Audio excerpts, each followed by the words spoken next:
To find a derivative, by definition, you have to use this formula and replace the one given in here. I'm going to explain problem number 85. You have 4x squared minus x cubed plus 2. First of all, you need to use 4x squared. You use the coefficient being 4 to put it outside the parenthesis as f, and its power, which is squared, outside the parenthesis to the right. And then you use minus x cubed.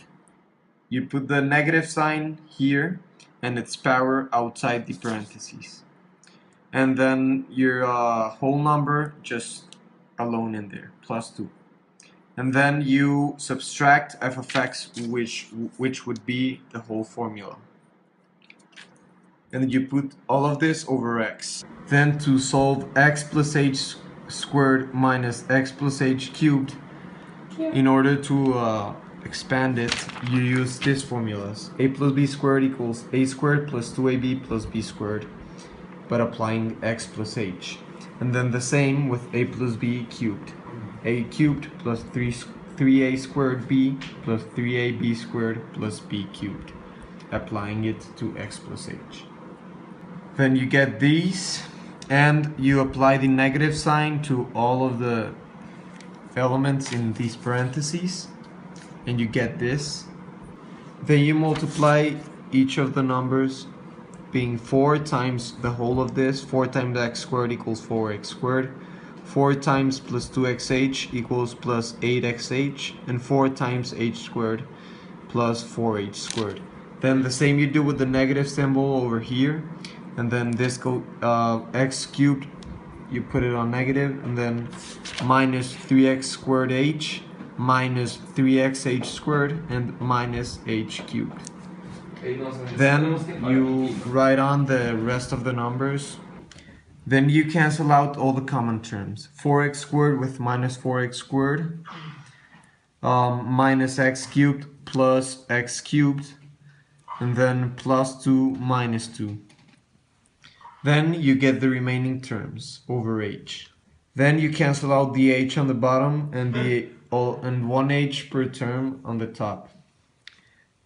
8xh turns into 8x, 4h squared turns into 4h, minus 3x squared h turns into minus 3x squared, and minus 3xh squared turns into minus 3xh.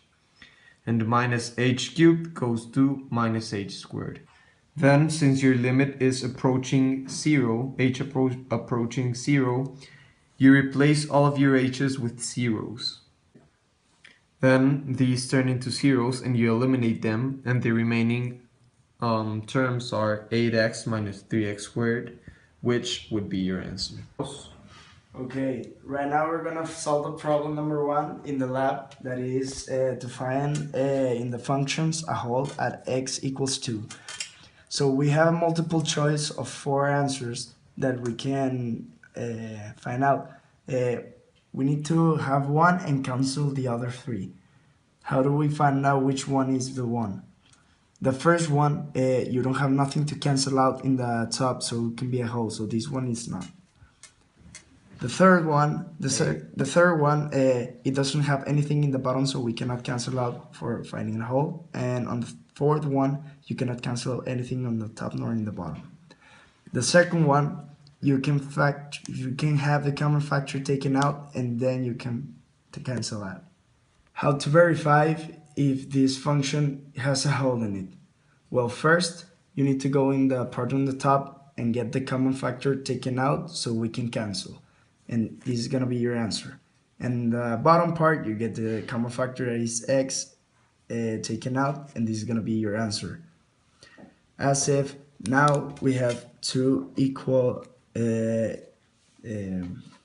functions that we can cancel out, making our equation this one that confirms that we have a whole in x equals 2.